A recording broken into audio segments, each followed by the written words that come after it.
What is going on, everybody? Welcome in to my top 10 off-ball linebackers for the 2021 NFL Draft.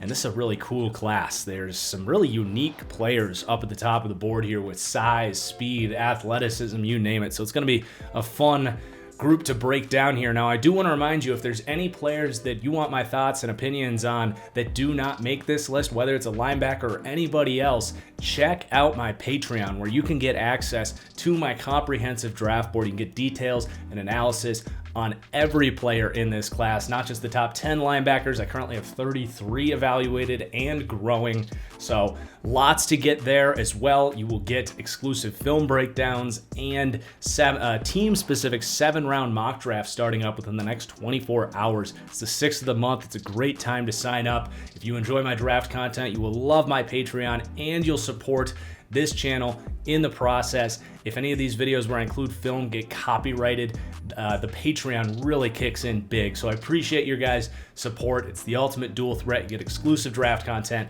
and support everything going on in the channel in the process. At the very least, please do hit that like button and comment down below. Make sure you subscribe. Come back on draft night for my live stream, all that stuff. Get those notifications in your phone. Enough plugging. Let's get started with my top 10 linebackers. Number 10 is going to be Cameron McGrone out of Michigan. Young man, 21 years old, coming off kind of shortened and beaten up 2020 college season with COVID, and he had some injuries himself. Now, McGrone is kind of a hype guy right now after my man Brett Coleman put him on his sleepers list. So now the ball's kind of in my court to match that hype. Now, I'm definitely not quite as enthusiastic about him as Brett is, but I do like his game. He's kind of a blast from the past, if you will, a throwback linebacker. It's hard to find linebackers coming out of college these days that are so willing to thump and take on blocks and stack and shed. And he's got enough speed sideline to sideline.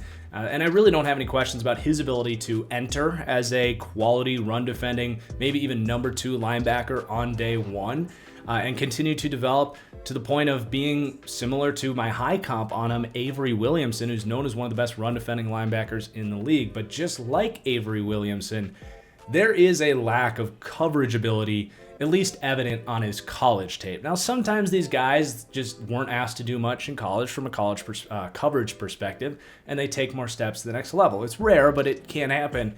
I don't really project that with Cameron McGrone. I don't think he has elite speed. I don't think he's particularly quick. I don't think he really has those instincts in coverage. Though, again, if he was asked to drop deeper, play different types of zones that he just wasn't asked to do at Michigan, maybe he does develop those aspects of his game. But when you have a reduced ceiling from a coverage perspective, it does devalue you a little bit. And even Brett mentioned this, how he probably is going to be a late 3rd, 4th, even 5th round pick where I'm projecting him here, because you can find veterans that will do what Cameron McGrone does for very cheap, which is play the run. It's finding those coverage linebackers that's much more rare and difficult to find. And compared to the other guys on this list, he just doesn't have the traits, and he doesn't have the film in coverage to back up this idea that he's going to be a great cover player at the next level. So he's a throwback player. I think he's going to be in this league for a long time. I have very few questions about who he is as a player. It's just a question about kind of that upside and the value of his role at the next level being, reducing his draft stock a little bit. But he's a very solid player, and I do like Cameron McGrone, and I always appreciate kind of an old school thumper like this. So he's going to be a fun pro for sure. And then my number 9 linebacker is someone I'm super excited to talk about. One of my biggest sleepers in this class at large. I actually have 2 big sleepers in this video, by the way, and this is one of them, Isaiah McDuffie out of Boston College. So I don't think I've heard a single scout or analyst talk about this guy. But when I got to that sort of 15 to 25 grouping of projected linebackers, McDuffie popped on film, and I was really surprised after watching him. I like to check the PFF grades after I've checked out their tape. I was stunned to see his grade in the 40s, and it does make sense. He's very much a boom or bust player. He can take some gambles, put himself out of position, but those are the coachable things at the linebacker position. What he does have is the things that you can't coach, which is the athletic traits which just pop out, when you watch him compared to the other guys in that 15 range or so of general consensus rankings. And he backed it up with a 4.6 140. So he's got the speed, he's got the burst, the quickness to be a high-level linebacker. But the other thing he has is he plays with violence. You can see it in some of these tapes, man. He just pops you. He comes up and hits you. He will take on blocks. And for a guy that is a little bit more undersized, I love to see that. So I think he's a young guy, smart guy coming out of Boston College, super athletic, and a guy that is, I think, going to project better at the next level with NFL coaching. Now, he's not a lock. He is a boom or bust player on the field and just as far as his future outlook projection. But he's got the traits that you want to gamble on in the fourth round especially. And he is one of my favorite players in this class. And another just kind of side note on here is the perfect thing about him is you probably aren't going to start him day one, right? Because he's got developing to do. But his speed and violence and just effort and tackling ability is going to be amazing on special teams. It's a big part of why my comp is Kevin Pierre-Louis, also out of Boston College, by the way, and has now become a quality starter in the NFL with really good coverage instincts. He's very underrated, by the way. Had a great year for the football team last year. But yeah, I love that he will contribute on special teams early at a very high level. His speed is hard to find for these depth linebackers, but he's got that developmental upside too. So I think he's a really valuable pick in like the fourth round to try and swing big for that kind of do-it-all linebacker that can play the run but also cover, which, like we said with McGrone, it's just not really there. Then my number 8 linebacker is a very unique story, Dylan Moses. Now, if he could have come out as a sophomore, he would have been in business. It would have been a first-round pick. Heading into his junior year, he was a projected, top 15 player, and then tore his ACL and missed his junior season and came back for his senior year and frankly just was not the same type of player. And his senior tape is not top 10 worthy. I'm going to be completely straight up. Dylan Moses, his senior tape, he should not make this list. The only reason he's on here is because of that if factor of can he get back to 2018 shape, which is 2 years ago.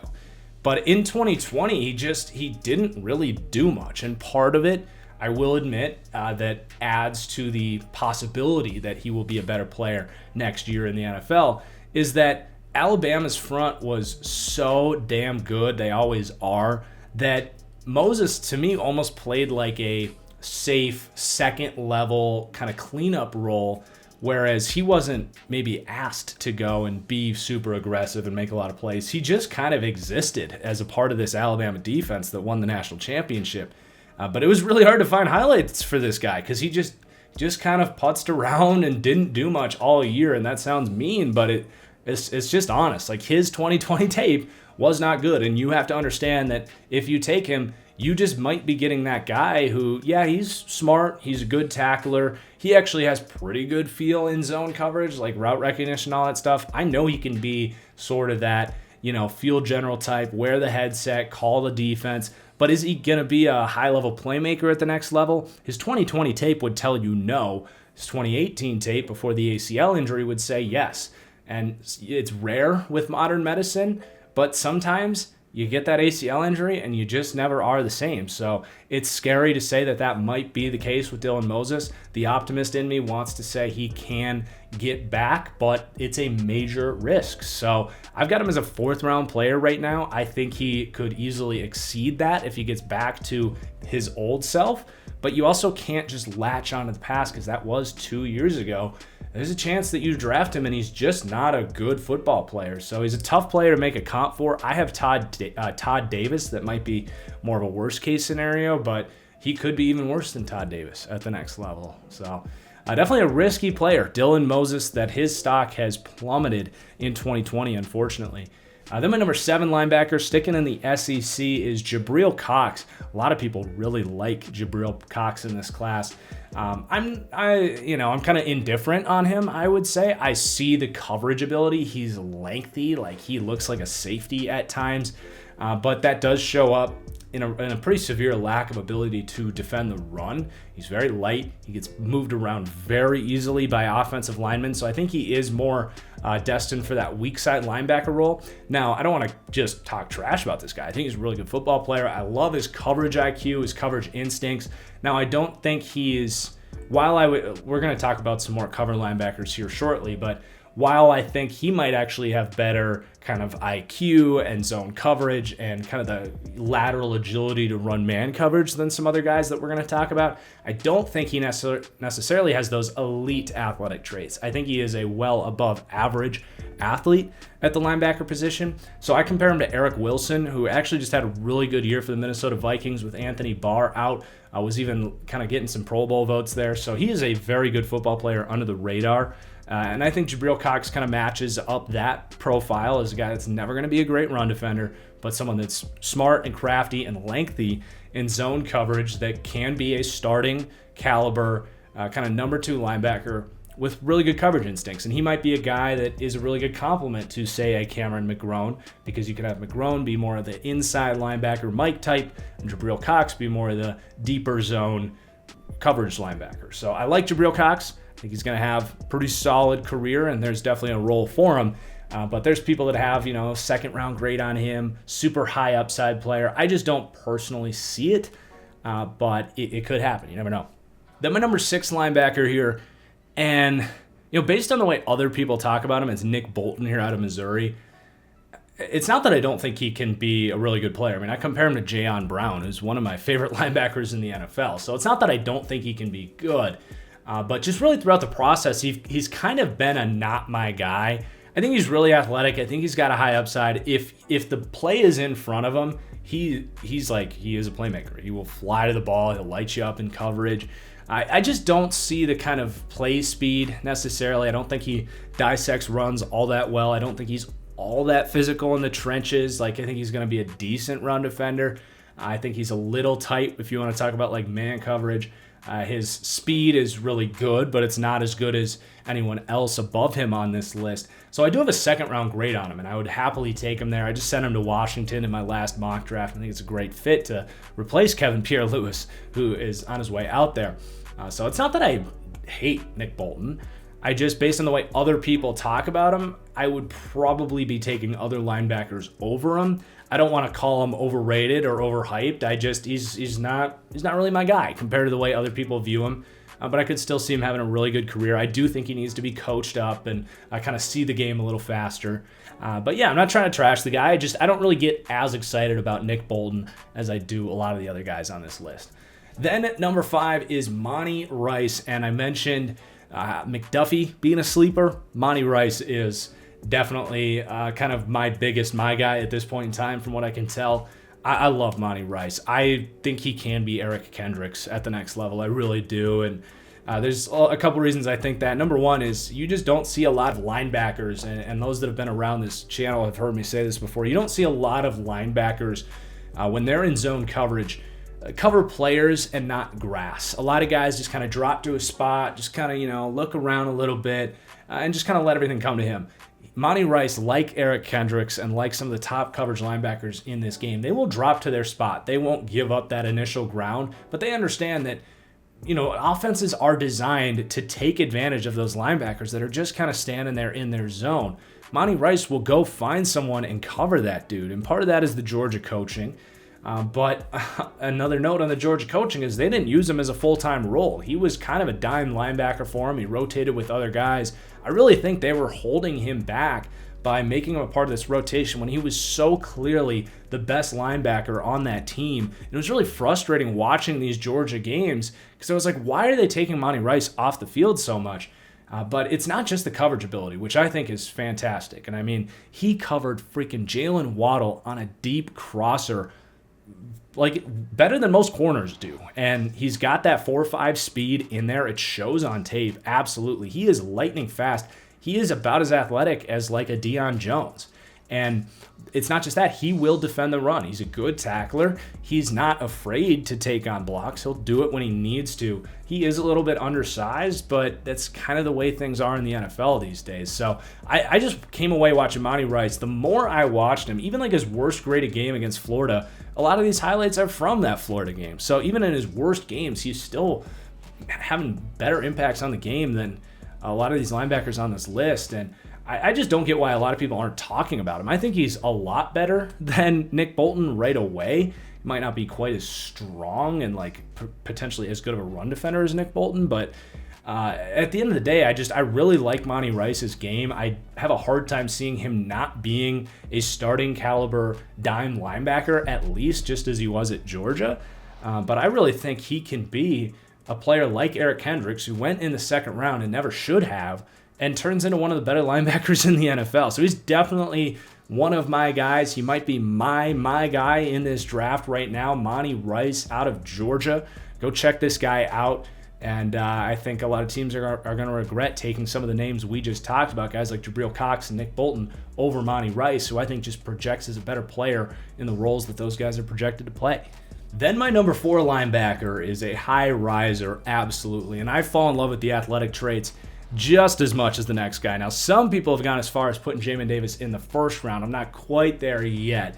But yeah, man, this guy's a freak. He is right there with like Isaiah Simmons last year, who was kind of a similar build and speed, physical profile. We saw Jamin Davis kind of run stride for stride with Kyle Pitts, or maybe a half a stride behind him, but still impressive nonetheless. Most linebackers in the NFL will not be able to do what Jamin Davis did on this one play against Kyle Pitts. But anyway, he's got that length in coverage that is really useful when he is as athletic as he is, because those long arms will help him disrupt passes.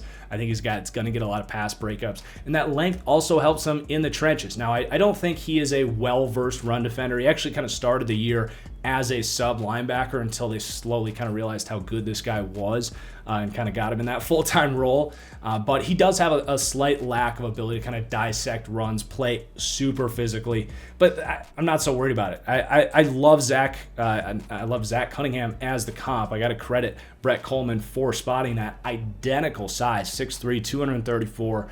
Now, I think Jamin Davis has a slightly higher upside, just because he is a little bit more athletic. But as far as the role he's going to play, and I think he's going to be a high-level starter just like Zach Cunningham, and maybe even better. So really exciting player. Grab him in the second round. He has risen above a guy like Nick Bolton at this point in time, which before I kind of sat down to do this video, I actually had Bolton above Jamin Davis. But he is that high-rising kind of workout freak that just catches everyone's attention. And he's got pretty good tape to back it up, even if he's still kind of learning the position and growing up as a player a little bit. And then I mentioned that these guys are unique, and it doesn't get any more unique than my number 3 linebacker, Zaven Collins. And I was kind of battling between Jamin Davis and Zaven Collins, who are actually fairly similar. They're very lengthy. Now, Zaven Collins is even bigger. He's 2 inches taller, and he's got about 20 pounds on Jamin Davis.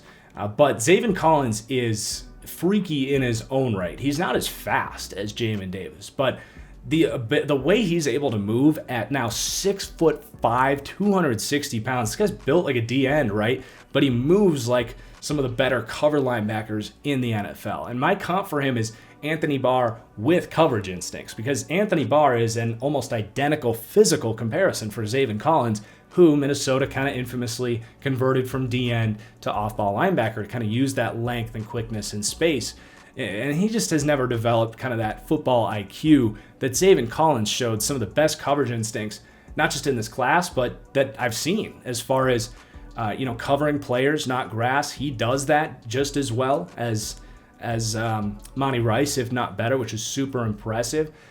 He drops into his spots very quickly. He gets depth. He almost looks like Brian Urlacher a lot of the times as far as that massive body in the middle of the field. But he offers a lot of versatility as well. If a kind of Belichickian 3-4 outside linebacker defense took him, he can, blitz off the edge. He has a decent long arm power rush move. He's an excellent blitzer just in general. He's got that feel around the line of scrimmage.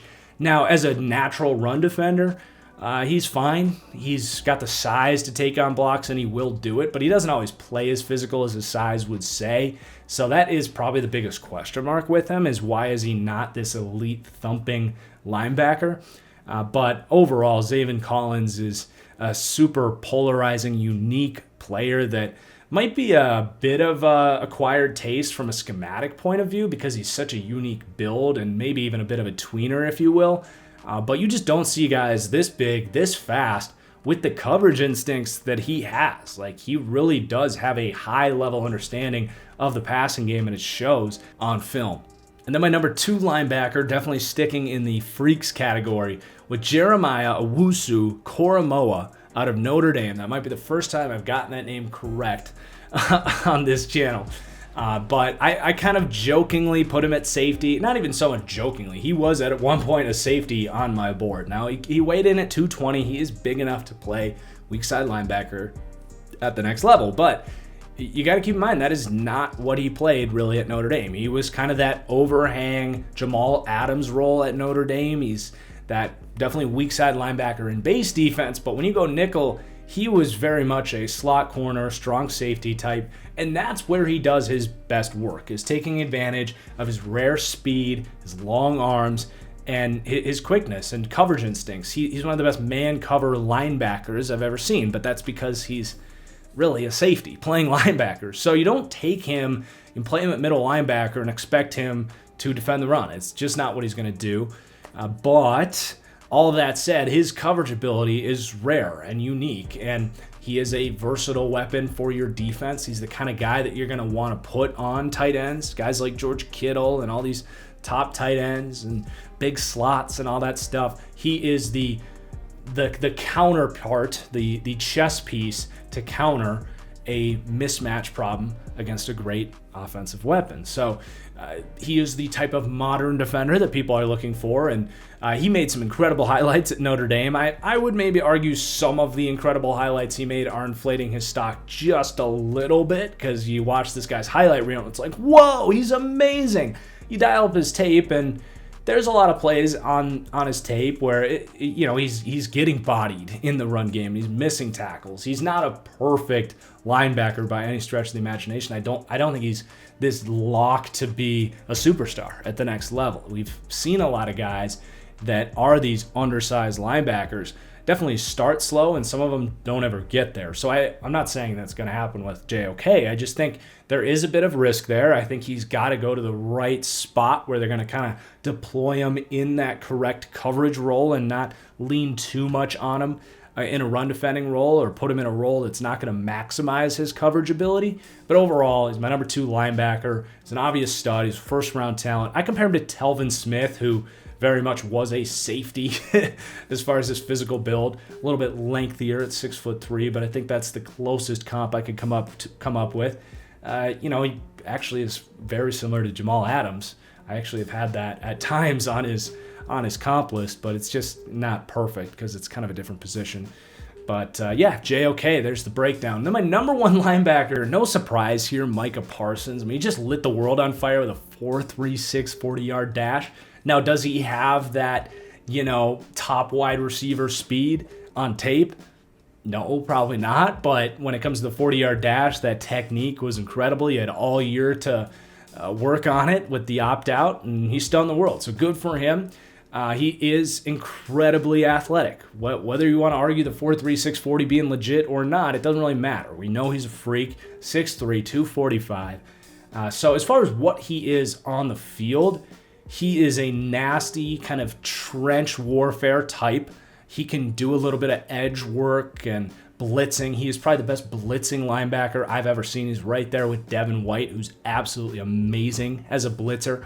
So if you put him in a role kind of like Devin White, where he's kind of hovering around the line of scrimmage, doing a lot of QB spies, blitzing, focusing on run defense, he's going to thrive. Where I think I disagree a little bit with some criticisms on Micah Parsons is that he isn't a cover player.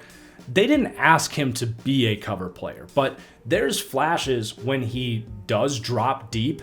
You can see that he moves like a free safety. I mean, the dude ran a 4.36 40. He ran a better 40 than most safeties in this class, and it shows on tape. Like, he has that range, and it's not just the straight speed either. He can move laterally and flip his hips, and he can be that mid-read in a cover two and get deep. So just because Penn State didn't ask him to do a lot of that stuff because he's so good around the line of scrimmage doesn't mean that he can't be that at the next level, at least to a degree of Demario Davis, who is also, 6'3", almost 250 pounds. That's why I went with that comp, because Demario Davis is actually a very good cover linebacker, despite the fact that you look at the guy and he looks like a defensive end. And I think Micah Parsons is just a freakier version of that. And that has the potential to be the best linebacker in the NFL post Luke Kuechly and Bobby Wagner in their prime. So he is a very interesting player. I don't think he's a lock to be like a Hall of Famer or anything. I don't think he's a blue chip prospect. I only have a couple of those in this class. But if he gets paired with the right coach and they use him in a role where he will thrive around the line of scrimmage and all those things I described, but also take advantage of his athleticism and develop his coverage ability, the sky truly is the limit for Micah Parsons. Now you've got the sort of off-field questions. Those seem to be disappearing. I was frankly never all that worried about it. I think it's just like a hazing incident from years ago, but I'm not going to act like I've looked super far into it, but I haven't heard continued concerns about it to the point where it seems like that's almost all the way in the past, and I'm certainly not worried about it. He clearly spent this year getting ready. I mean, that pro day was impressive. So pretty easy decision to make Micah Parsons my number one linebacker here. So there are my top 10 linebackers for the 2021 NFL Draft. I hope you guys enjoyed. Hope you consider checking out my Patreon. Again, I've got 33 linebackers evaluated, loads of other players, other positions on there as well. My draft board, you'll support the channel in the process. Please do hit that like button, comment down below who you thought should have made this list as well. Until next time, guys, peace. We'll see you later.